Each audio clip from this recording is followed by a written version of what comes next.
That's a good one. That's a good one. Oh God, it's a toad, son. Huh? It's a toad, dude. Let's go. I wake up to a little bit of drool on my pillow, feel like it's gonna be a bad day.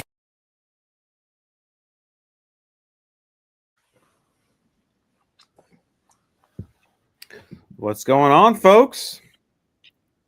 Welcome here to the One Cast Fishing Friday Live with Pete and I, because Trey is out doing some business with his new job after he got out of the Army. So it's just us hanging out tonight. Did you guys do Yeah. No, we did not.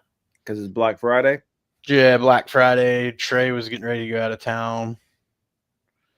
I think I was on the West Coast, so yeah, you were on the West Coast. So I think we just took a week off day after Thanksgiving. Everybody was kind of chilling, but we're back in action.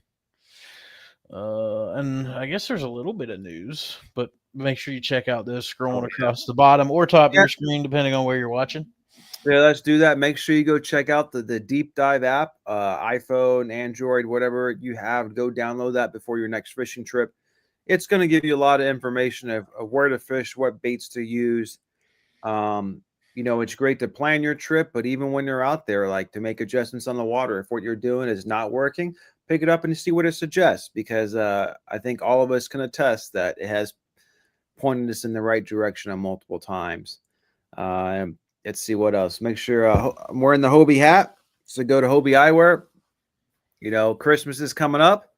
Make sure you take advantage of our link and save an extra 15%, but get stocked up on your eyewear. Those floating polarized sunglasses for next spring for the bass fishing. Yep. Make sure you I got an even better deal coming for Christmas. Oh. I don't know where the piece of paper went. I had it. It's out on my kitchen table, I think. But still use our link because it helps us, but it'll give you the updated discount code. So I'll make a post on socials with what that is. What else? Oh yeah, go to onecastfishing.com. Obviously, I'm up in the shop here. Use the code the OneCast, save 10%. Get stocked up on your jigs, soft plastics, long neck hooks. I should have them right here handy, but here's one that looks like without a skirt on it. And then if you're moving to North Carolina too, you gotta go see our buddy Terry out to what's the website they need to go to, or the phone number, Pete? You can just search Terry Carpenter, real estate agent, North Carolina, or you can email him at carpentert@hpw.com. But if you go to our socials, to like our link tree, I have his link tree link there that has his phone number and everything. So I would give it to you, but my phone is my camera right now, so I've got to I can't look at it. But if you email him, he'll get back with you. He's busy, so he's busy, but he's not too busy for clients. So make sure you hit him up if you're looking to move. What's up, Nick? What's up, Tim?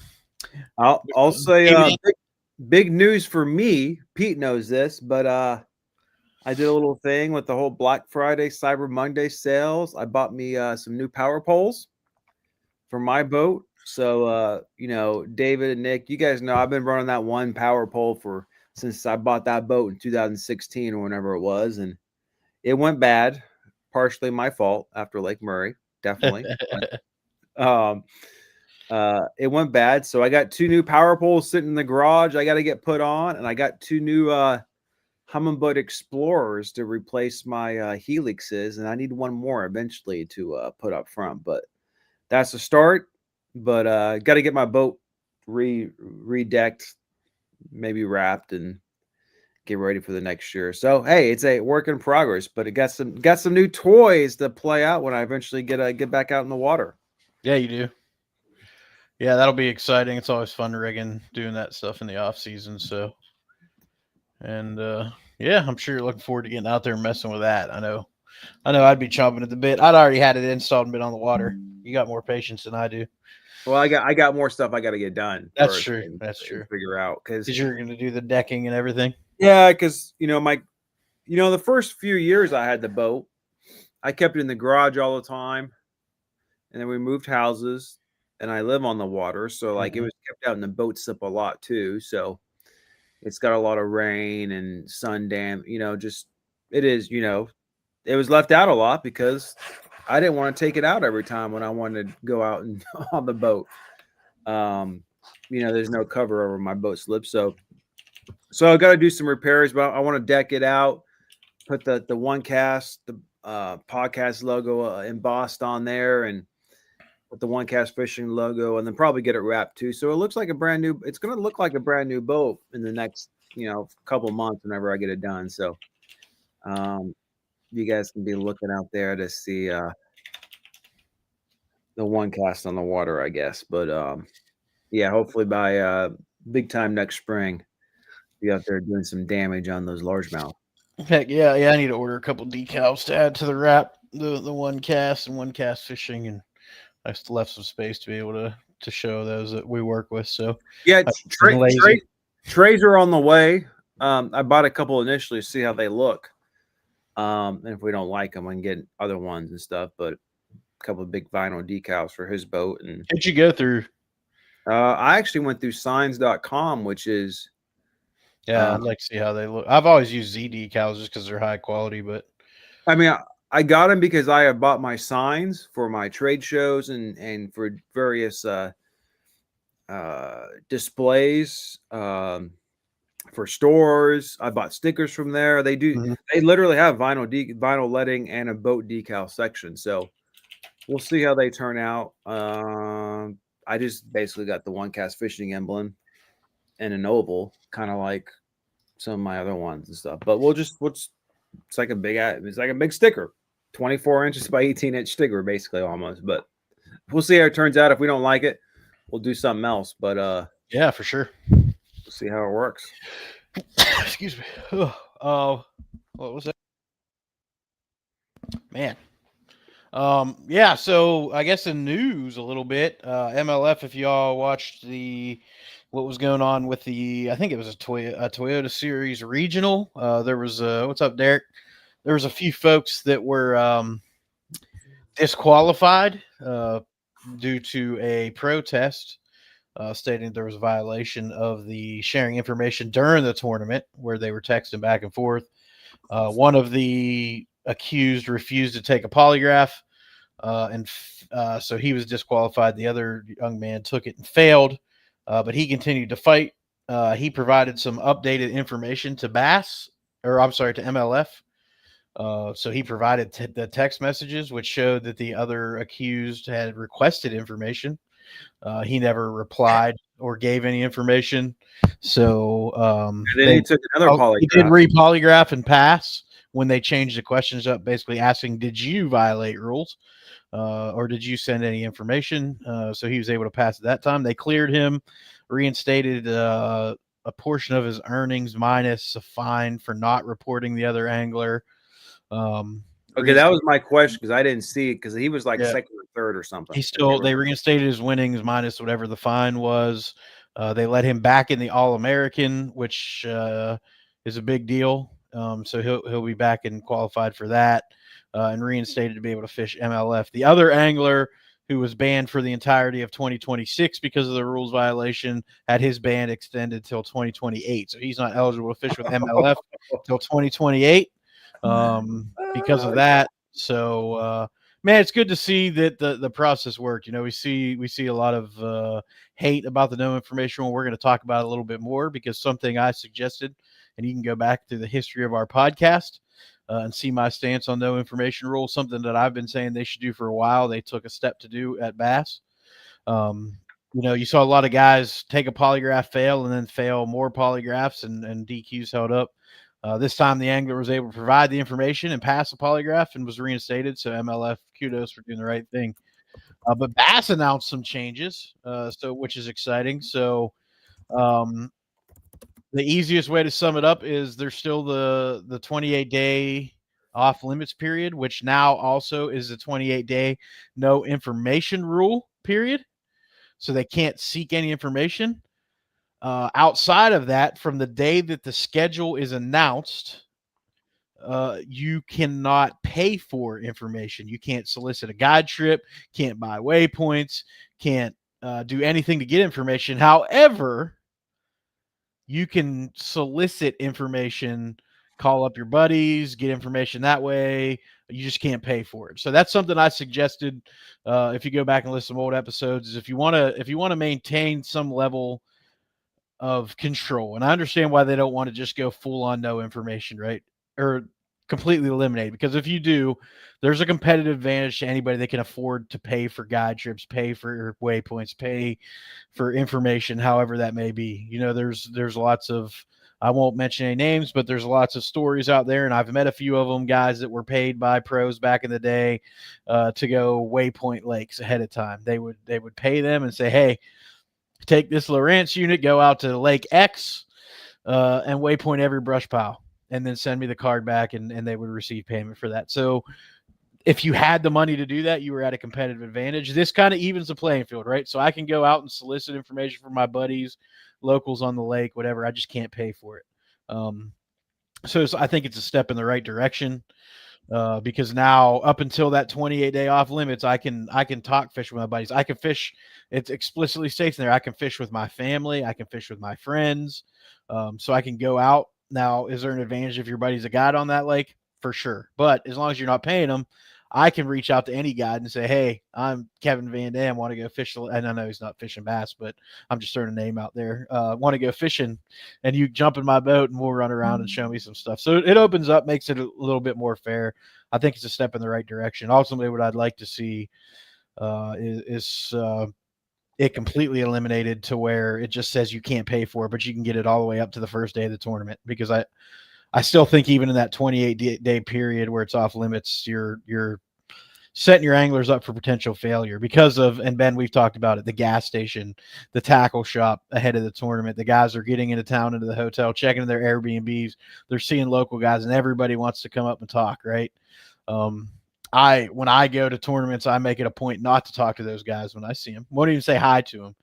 Because you start chatting, and all of a sudden the conversation turns, and it turns, hey, at 92, I caught a 7-pounder off that tree in the back of Licks Cove, and that can be misconstrued as him receiving information, right? So I think it's a step in the right direction for bass. I know there were some other changes. I didn't read all the way down. I believe the Classic is still fully no information for this year, starting January 1. Yep, no information on the Classic. What about, did you see if there's anything on the opens? So I think with the opens I think with the opens, because of the new rule, it kind of makes that like null and void. It doesn't really matter anymore. So it looks like it is for the elites, the Elite Series, the Elite Series qualifiers, and the Bassmaster Open. So that rule now carries across all of them, which makes sense to me too, because you had different rules for different stages in that. Now it's the same across the board, no matter what you're fishing in BASS. Yeah, bass, this rule is almost back to where it was in 2017. Yep. Where basically it was, you had the 28 days limit, because I just asked AI here, you can't be on the water before official practice, same as it is now. But there were no really restrictions on gathering info outside that. Of course, now they extended to you can't purchase or barter or anything, which is good. But I mean, it's, what's funny about all this, it's actually not that much different than it was 2 years ago. It's not. And when everybody threw a temper tantrum.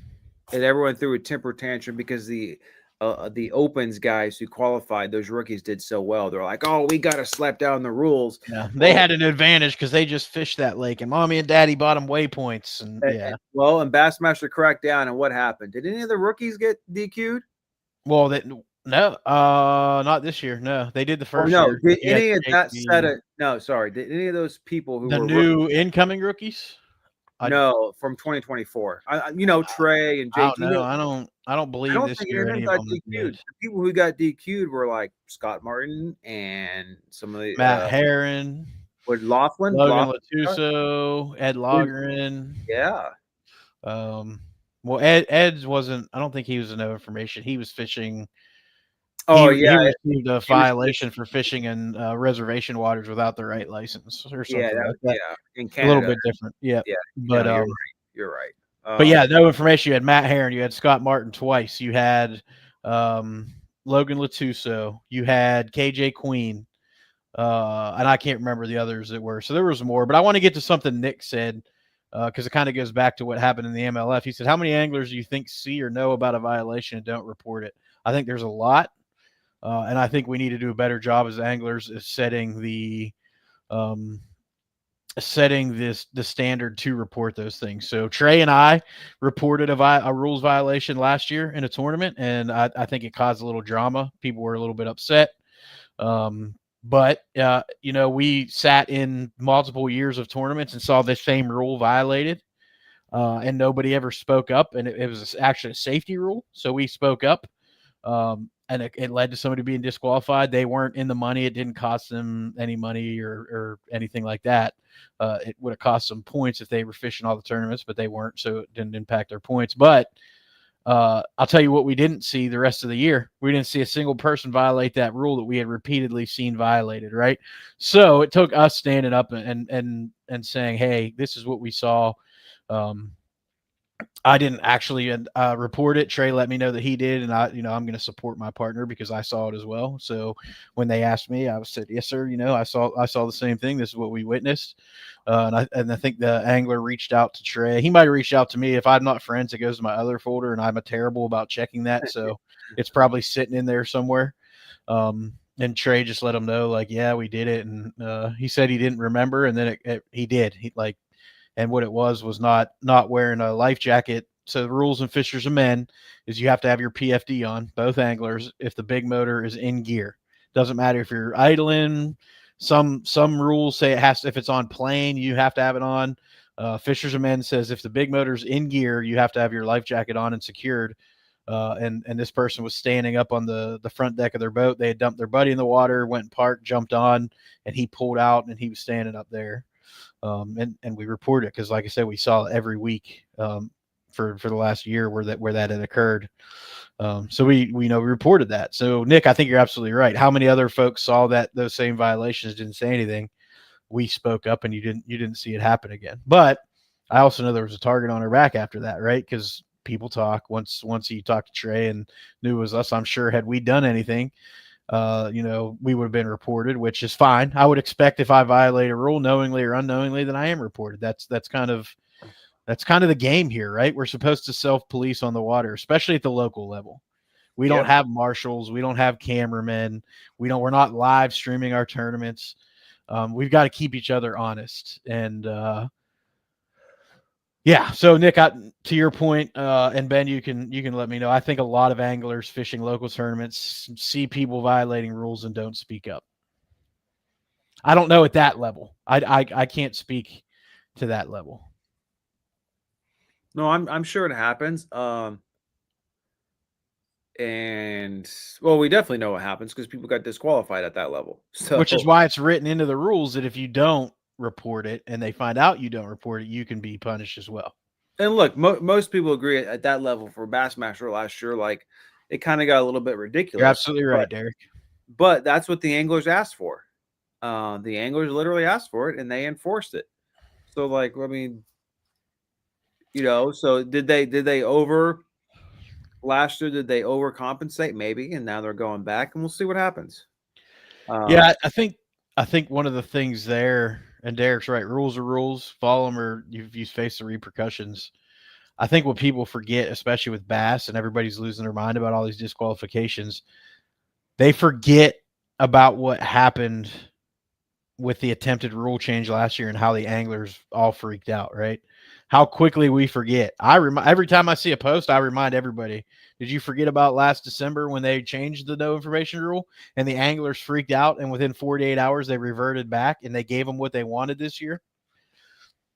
Don't forget, Bass tried to change this last year before the start of the 2025 season, and it would have saved some of these guys' careers. I mean, when you look at it like Tuso, he's going to NPFL, will probably do great over there, but he's not on Bassmaster anymore. And I don't think he requalified. I don't know if he would have requalified. It'd have been close if he wouldn't have lost that day. I don't know. It would have been close, but he had a fighting chance, and how mentality changes, like, because I got no chance now, then but things could have been a little bit different. So it should be good. I think it's smart. Like, In some ways, I wish there was no information rule. You just can't buy stuff. But then again, yeah, you just can't buy stuff. Even like on a fish tips type of thing. Where That's what I'm saying. I would be fine with completely eliminating it and just making it where you can't purchase it, right? Be totally okay with it. Derek asked, and we'll get to that, Derek. That's a great question. It's something we've talked about. But yeah, on the rules, Ben, I'm with you 100%. I think you could completely eliminate the no information rule. Let guys get information, just not pay for it. And it's fair. Then anybody can go out and seek any information they want. Yeah, at least I can see. I will qualify that. I can see that maybe during the 28 days or after, because what you don't want to happen is a local buddy to go out there during tournament times also fishing and doing stuff. Yeah, there's things you need to work in there. You're right. But no, I think next year we'll have a lot less issues with this, and just because it's a little more open, and just go out there and fish. Yep. You can't. And Charlie over there on YouTube said, I lost a lot of sympathy for the elite guys when they complained about enforcing the rules and no entry fees, then started complaining about the consequences of those actions. You're absolutely right. Like, everybody's blaming the organization for these guys that got disqualified. But at the end of the day, all the organization did was exactly what the anglers asked them to do. Well, Charlie's right. That's a great point. For years, people have been talking about get rid of entry fees and stuff, how that be. And Bassmaster did it. Now, the payouts were less because the money was coming in less, but now you don't have to pay for your entry. Yep. And everyone was grapping about that. So it's just like, whatever. You can't win. You can't win. Yeah. Like, anglers are, we've said it a bunch of times, like, bass anglers can be some of the biggest whiners out there. And Derek said, have you heard anything about lowering the maximum motor size? Not officially. There's a lot of talk. There's actually a lot of anglers that are in support of it. But what you are seeing is impacting some tournament trails because as the tournament director, the organization running that, you are now liable. You hold liability, right, in any incidents that happen on the water during your event. So you're starting to see organizations that have been around for a long time running tournaments cancel tournaments, right? And they're canceling the whole series because tournament directors are saying the risk to us isn't worth the putting it on anymore. Because if I'm going to be honest, there's a lot of guys that fish tournaments that have no business running a boat. They shouldn't probably be allowed to drive a vehicle, let alone run a boat at 70 plus miles an hour. I've seen some very sketchy stuff on the water fishing derbies, and I'm sure Ben has. I'm sure anybody that fishes them has seen people, and you're just like, that guy shouldn't be allowed to run a boat. And organizations, after the incident that occurred last year with 3 folks losing their lives, there's a young angler he's probably gonna do some time behind bars. He's definitely gonna be financially impacted for the rest of his life. Because when the video came out, there was no excuse for what happened, right? So there's some anglers that are pushing Derek to go back to like the 150 days, max horsepower 175. I wouldn't have an issue with it, but I think if you do that, some of these bodies of water they fish, they would have to change some of the rules, where maybe you don't do blast off at the same ramp. You might have to open up some more ramps, let guys trailer. I don't know what the answer is, but I don't care either way. I don't think it's a terrible idea. I don't think it's a great idea, right? Like, I don't know. I'm not a fan. I'm okay of limiting the max horsepower. Right, that's been for a long time. That's why it's 250s. Yeah, but like, let's say you limit it to 200 or even 150. Well, what are most people going to do? They're not going to underpower their 20-foot boats. They're going to go to an 18-foot boat because they want that speed. Well, what happened there? Going 45, 50 miles, going 55 mile an hour on my 18-foot Triton with a 150 is going to cause the same thing to happen if you're going 65 in a Ranger. That's a 20-foot boat. Like, when you look at that video and stuff, like, I don't think a 150 and 18, 19 footer is going to make that much of a difference, unfortunately, because you're still going 40, 50, 60 mile an hour, making that impact on the water. So, unless like you really downsize it to where guys can only go like 30 miles out, 40 miles an hour on plane, like, Yeah, I mean, even if they went to an 18-foot boat with the amount of gear these guys carry, they're not going to be going over probably 45, maybe 50 if you're lucky. You might get a few guys that'll run light, but I mean, these guys are running 50 or 60 rods. Like, they're running as much tackle as they can. You very rarely do you see a super light load in those boats. And if they're going to make long runs, they're going to put bigger fuel tanks in them, which is going to add to the weight. I think the biggest thing with that, Ben, is just reaction time. There's a big difference in reaction time in 10 miles an hour, and there's plenty of studies and stuff out there that show that. Now, in that case, you're right, it wouldn't have mattered because that was just negligence. Not in that case, right? He wasn't paying attention, so it didn't matter. But it opened up people's eyes to what can happen, and speed can absolutely play a factor, even if you are paying attention. When you have other people that are operating just like on the road, right? The most dangerous thing we as human beings do in our entire lives is drive a vehicle. It's not any safer running a boat. You know firsthand. You can be the best driver in the world, but you can't control what the other folks are doing. And it's kind of the same thing with a boat, right? So if you downsize, you're going to downsize weight, which is going to downsize you're going to downsize the potential energy because you're going to downsize speed. And there's a lot of there's positives and negatives. And mass, E equals MC mass, squared. yeah. So there's a little bit of benefit all the way around. Is it a huge difference? No, it's not. But I may not be inclined as much to run all over the lake if I can only run 45, 50 to 55 miles an hour versus 68 to 78 miles an hour. It might make me think more about these runs and the things that I'm doing. I don't know. I don't know that there's an answer. It's one incident, right? Yeah, it's one there's a incident. long history of tournament fishing. Now there were like 4 or 5 incidents in tournaments this year. The MPFL had 2. They had somebody drive a jet ski into a boat. They had somebody hit that one didn't really count, the guy that drove into the launch boat. And there was another tournament. There was an accident in another tournament. There was 2 actually in practice in high school tournaments where there were fatalities. Now one of them was heavy fog. They had no business being out there. And I don't remember what the cause of the other one was. So there was a few more. Maybe we'll see an increase because of social media. More people are talking about it. I don't know. I don't know. I don't think there'll be any real changes with that. And then because, like you said, it's been very few instances. And when you look at statistically, like it's actually not that. When you look at how many tournaments there are every weekend through the year, and the ones being canceled, I think that was primarily in Alabama. I think that's an Alabama specific issue. I was trying to do kind of a deep dive into it, but the laws have not changed there, as I understand it. It's just they re-emphasize some of the laws, which has got tournament directors scared a little bit, but nothing I think has actually really changed.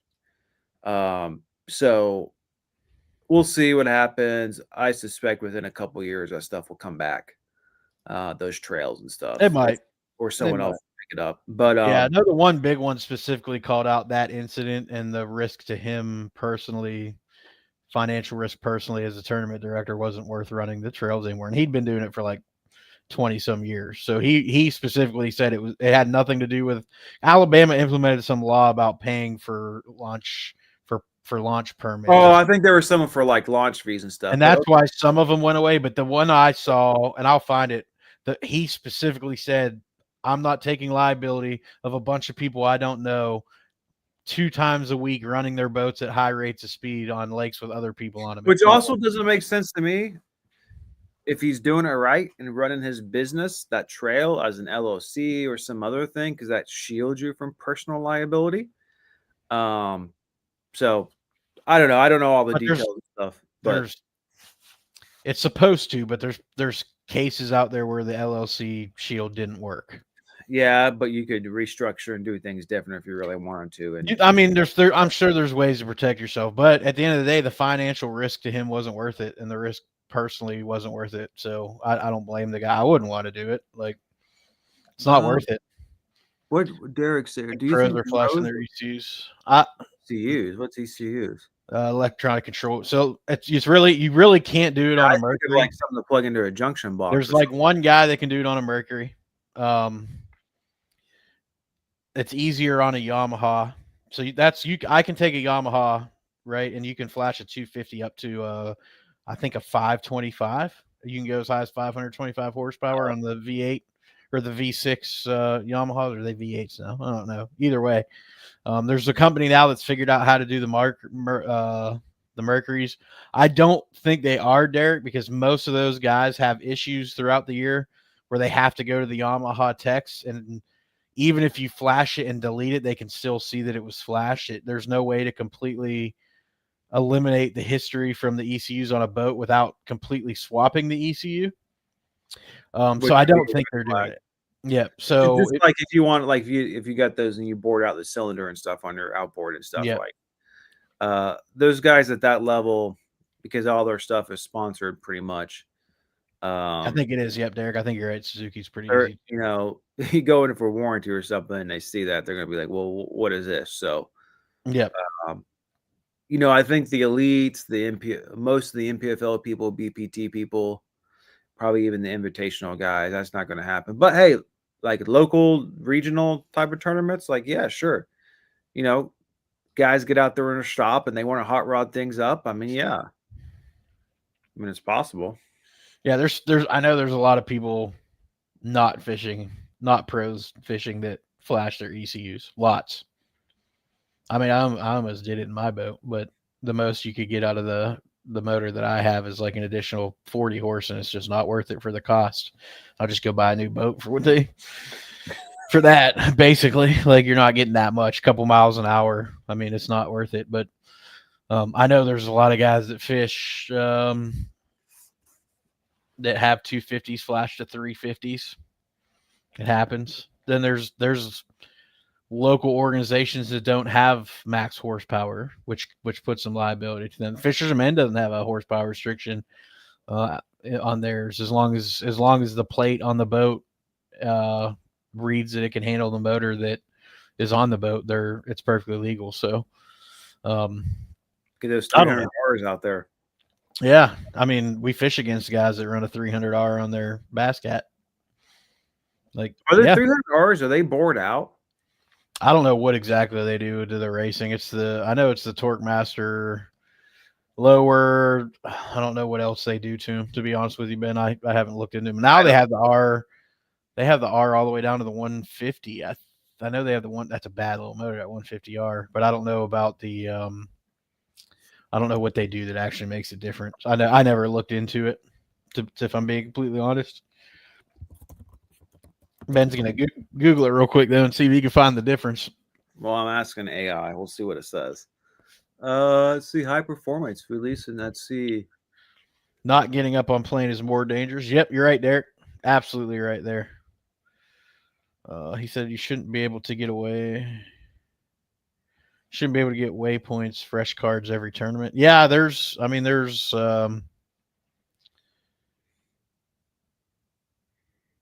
that would be interesting. Like, you can't use historical waypoints.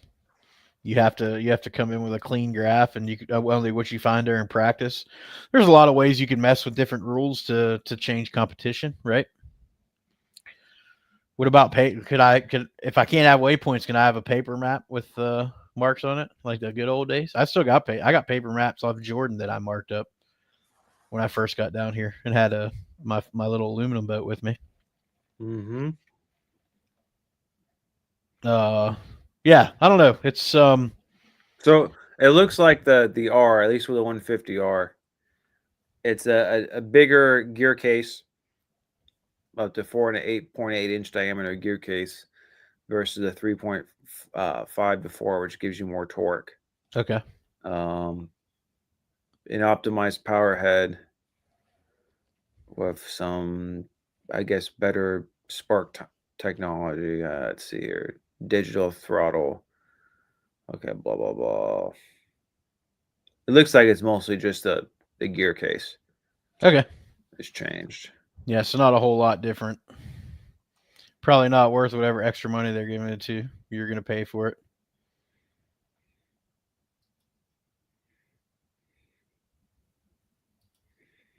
Mm-hmm.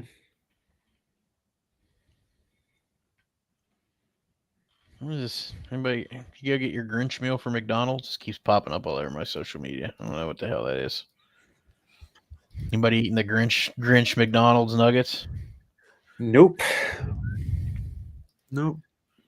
The classic fish off. What's that? I don't know, but Fisher and I is leading. And the very first comment on Facebook is Daddy's money, pay to win now, zero skill using forward facing sonar, clown show. Shut up. And then the very first comment to that is, I didn't see where you placed after day one. That's funny. Yeah, I mean, if you're like one of these dudes on the internet that's making fun of these kids or like talking smack on these kids, I don't know Fisher personally, but I know people that know. And Fisher's been kicking people's teeth in long before forward-facing sonar. So, man, I'd love to come down to Mexico with you, Derek. You went? Did you go to Bacharach or? Let's do it. I know. Trey told me about when you went down there. It's definitely on my list of places I would like to go. Like they got some biggins, man, down there. I know, like Bullshad, Mike Buka does a trip with I guess customers, for lack of a better term, every year. And I want to go to Zimbabwe to go fish, bass fish. I got the giants over there in those lakes over there in Africa. Yeah, they do. That some of the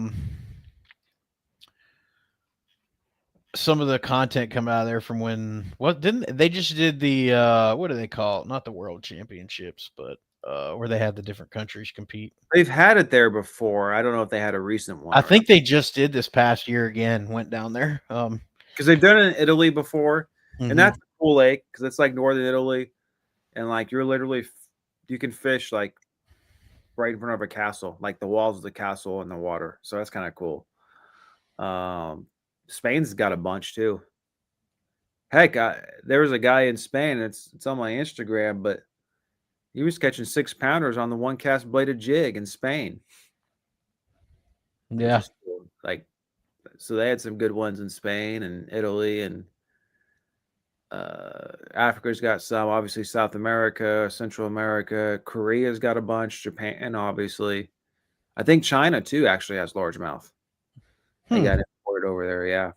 Oh, I'm sure Japan. I'm sure China probably has them too. Made it their way. Can you talk about why most tungsten isn't made in the U.S.? Is it regulation reasons, costs? A lot of yeah. So there's a couple of reasons for the tungsten. Now, I do believe is it Titan tungsten. Titan tungsten is the only one I know that's making it here. A couple years ago, I'll look it up. Titan tungsten. They began making their bullet weight. He's making everything here now. I'm just going to go to the website because last time I checked, it was only the bullet weights that said made in the USA. He's now making everything here. Okay. He actually shut down production of everything while he got his factory or whatever completed. Now they're making everything here in the U.S. So that's good. So the reason is it's a couple of factors. Number one is that the way tungsten weights are made, it's a tungsten powder. What's like 3% of lead or tin or some other metal that actually melts at a lower temperature. And then you put your hook in the mold, they put that powder in the mold, and it's really under heat and pressure. But it's a lot more heat and pressure than like just pouring lead or something. So it's very capital intensive for the actual equipment to be able to do it. And so over, from the 80s and 90s on, when the United States got rid of all that, it's low skill, and it's old technology, right? People like it's nothing unique. And so it was just cheaper to go overseas with the labor costs and all. That was a big one of them. And two is because of some of the EPA and the environmental regulations. China specifically didn't care about that. So like you could let everything off gas and don't have to have everything to contain that and clean it, etc. So those were the main reasons why it was offshore, and there was no benefit to bring it back. because of you just get made cheaper overseas. Now I haven't talked to the guy with tungsten. My guess is he started doing that right after COVID, at Yep. least the first one. And what COVID showed us was that the CCP was an unreliable trade partner. So like you need localized supply chains. So, but that's why. And unless he has opened it up to do OEM for other companies and stuff, then he's going to be the only one that's got tungsten made in the USA. Everything else will be imported. So that's just those are the two factors. It's environmental regulation and just the general offshoring of manufacturing over the last, from like 1990 to 1980 to 2020. Yep. So yeah, so he was opened to doing some OEM work, but his business was suffering because he couldn't keep up. So I think he stopped the OEM work. Actually, no, it looks like he's still doing it. He's just doing it under US Tungsten is the name of the company. So he's still doing OEM work. I might need to look at him. Might go to some snagless tungsten jigs then. He's finishing. So right now he has where'd it go? I got his catalog pulled up here. Right now he's got swim bait heads, Ned shaky heads, underspin, some saltwater heads, drop shot weights. Fall and winter of this year, he's going to finish his worm weight, flipping weight, nail weight, and jigs. So it's still not fully 100% yet. So he's still, I think he's still, so I'm friends with Josh. Josh Perryman is the owner. I'm friends with him on Facebook. I've talked to him. He's a great guy. I believe part of it was getting the molds made, and then the tolerances, I guess, are a lot less, to your point, Ben, with like the tungsten powder. So just perfecting the molds to where he can make them reliably and uniformly. So I think he was working through that because he's been posting videos here of worm weights and stuff. So it looks like he's getting those dialed in. But it definitely sounds like it's a much more intensive process as you described. Yeah, and if he is starting out with his stuff, he's probably only got one, maybe two machines. I think he's up to two now. Yep. So it's not like, in China where they got like 100 machines in a factory that just do all sorts of stuff. I know you said you're heading out, Charlie, but the biggest reason for the interest in Nevada and other states is the tariffs. The tariffs on importing tungsten are so high that it's not worth importing tungsten. Even shotgun shell companies, so tungsten is a non-toxic alternative to lead, which is required for waterfowl hunting and some other stuff required in California for all upland hunting and everything. They've stopped importing the tungsten to make the shells. A lot of the manufacturers, because it got so expensive that it wasn't worth it because of the pass on to their customers. So I know one company, Boss Shot Shells, who sponsors Seth Fighter and them in fishing, Brandon Serkey, buddy of mine who started that, great guy. They developed fully copper shotgun shell pellets because it's a non-toxic, a lot cheaper. And there's steel shot too and stuff. There's steel, but steel's terrible, man. Because this is something I actually don't know, and now I kind of want to look into. Obviously with fishing weights, like tungsten's so great because it's more dense than lead. That is exactly why. That is why tungsten shot other metals as opposed to steel are preferred in shotguns. Yes, it's more dense. But my question is, with the ballistics and gravity, what's the ballistics on? Like, I'm just curious. Like, you get the same powder in the shot, and so all things being equal, if you have a heavier, more dense shot then it's not going to exit as fast. However, because it is more dense, those can be smaller, which also which means it can be shot out faster and defeats like some of the wind effects and friction. The ballistics are significantly better in tungsten and other alternatives to steel. Nothing compares to lead, but you can't shoot lead at, for the most part. You can't at all at waterfowl, and states are going away from it for most hunting with shot for birds, small game. So tungsten, they're finding copper is performing as close to lead as you can get without it actually being lead. Steel is absolutely hot garbage. I've shot Canada geese at 7 yards and heard the steel bounce off of their down feathers. It's just not a good shot. It's not great. If you don't, I mean, you want to shoot them in the head because they die a lot faster, but you don't get that with tungsten. It carries a lot more kinetic energy. The problem is, like with tungsten specifically, is it gets brittle. So you'll get shot to fragments and stuff. So some companies started copper plating it. That's actually what Boss did. They copper plated the tungsten. So you had that copper coating on the outside, which helped limit that fragmentation. You'll get you'll get steel tungsten mix. And then you'll get like most of it was a mix of steel and tungsten with a higher tungsten concentration. But then you have what they call TSS, which is tungsten super shot, which is pure tungsten. And that absolutely destroys everything. I mean, I know dudes shooting turkey at 70 yards with 20 gauges, 2 3/4 inch shells. Unbelievable. But you're paying like $47 for a box of 7 shells. Exactly. So this is the reason why lead's been like a miracle metal for humans for thousands of years. Yep. Because it is so dense. It's really easy to work with. I mean, you can melt it down on your kitchen stove. Like when I was little, we'd melt it down like weights to put in my little Cub Scout box cars. Yep. You just can't do that with other metals. Nope. Sure, it's toxic, but like here's an unpainted lead, and I'll rub all over here. As long as I don't eat it or lick my fingers after, like, and wash your hands, like it's relatively okay for humans in that sense. That's why they say like don't eat it's why babies are concerned about the paint, because they eat the paint chips when you ingest it. That's the big problem. Yeah, I don't know what my wife. I mean, heck, right there's a lot of places in this country that still have lead pipes for water. Now, those guys aren't getting lead intoxication, really. Sure, it's not. Is it as good as using another metal? Maybe not, but like for the most part, those guys aren't getting like it's worked, right? Yeah, lead toxicity. So,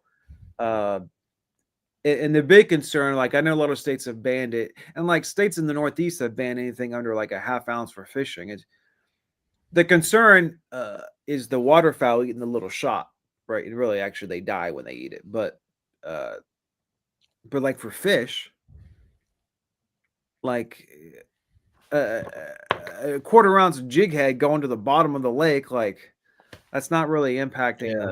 So the debate with lead shot was wounded ducks, geese, birds, rabbits, squirrels, and then they were being eaten by raptors, by turkey vultures, other types of birds of prey, and there was carryover poisoning, and they're saying that's what led to the decline of like the bald eagle and stuff.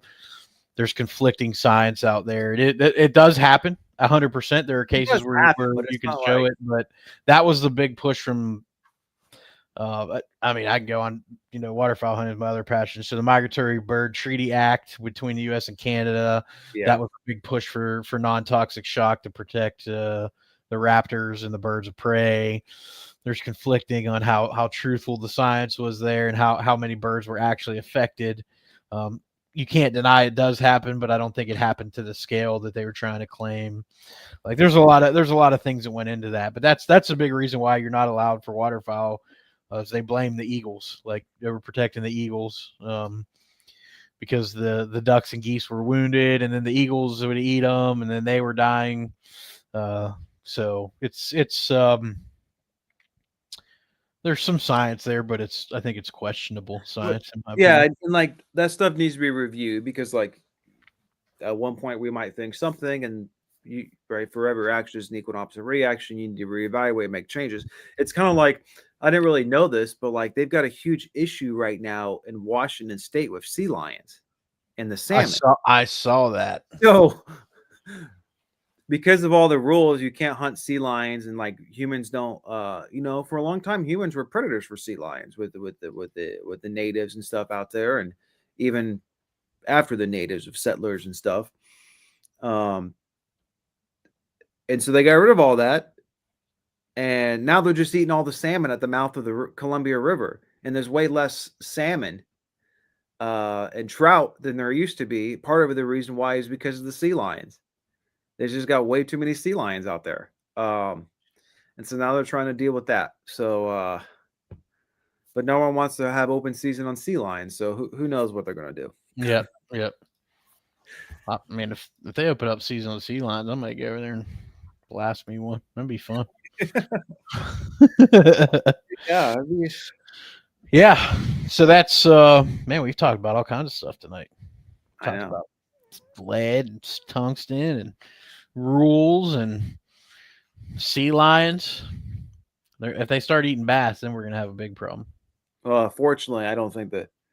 Well, there's bass in the Columbia River, but they wouldn't go down to where the sea lions are because it's it's the salmon. They're making their runs, right? Yeah. They're going from the salt to the fresh. Yep. Yep. But I mean, I'm sure the sea lions would eat them if there was bass down there. They'd probably just go to town on them. But sea turtles in Hawaii. I mean, yeah. There's a lot of things. Look at the what are those stupid things in Florida? Oh, the manatees in Florida are destroying the native seagrass marshes areas in the Everglades and outside of the Everglades in South Florida because there's so many of them now unchecked that they're just eating through those giant grass flats and destroying them. And so now it's like we need to reevaluate because we have all of these dang manatees now. They're destroying the ecosystem. And like, what do you do? I mean, it's like white-tailed deer. There are more white-tailed deer on the East Coast right now by an order of magnitude than there was in 1607 when Jamestown was founded. Yep. It's way more. So there is. Derek, what's your all-time favorite lake to fish? St. Clair. Bull Shoals. Yep. St. Clair. Nostalgia purposes. And it's also just a beautiful lake to fish at. Yeah, St. Clair is just incredible. It's an incredible fishery.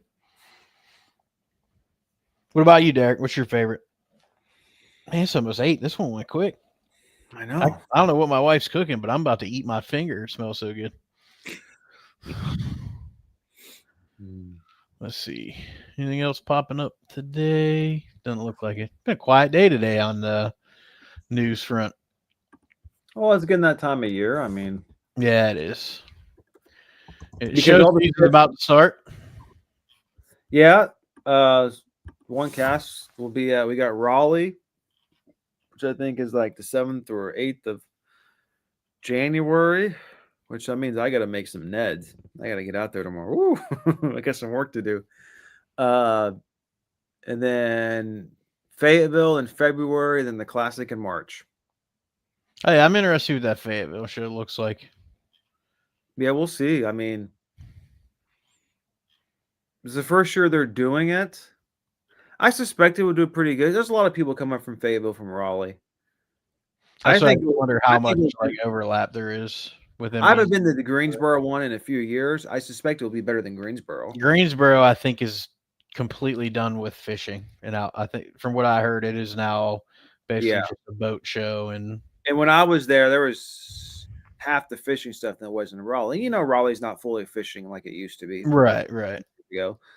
But I suspect it will do pretty good because, you know, I've had guys come up from like Jacksonville, Wilmington, different places to Raleigh, but they'd probably they're more likely to make the trek to Fayetteville instead. And you get all, you know, like people like Sam down on Lumberton. They don't come to Raleigh that often. True. Yep. So it should still be pretty good. I suspect, like I said, it'll be better than what Greensboro has been. Yep. And I don't know about Richmond, but we'll see. We'll see how it goes. You doing You said you are doing Richmond this year? No, I didn't sign up for it because we'll do the 3. And yeah, I mean, maybe I'll get a wild hair and say, okay, if they have open spots, be like, give me a deal on it. I'll show up next weekend. But if not, then whatever. Okeechobee and St. Clair, Derek said. Yeah, I haven't fished Okeechobee yet, but Okeechobee's a blast. I'm sure it'd be a lot of fun. One of these days I'll run down there. It's not that far. Yeah, it is 10 hours. No, that ain't nothing. I drive that one way to work. You know, the time that when I went, I left about midnight because it was a 4-day weekend from the Army. So I took a pass. I left about midnight.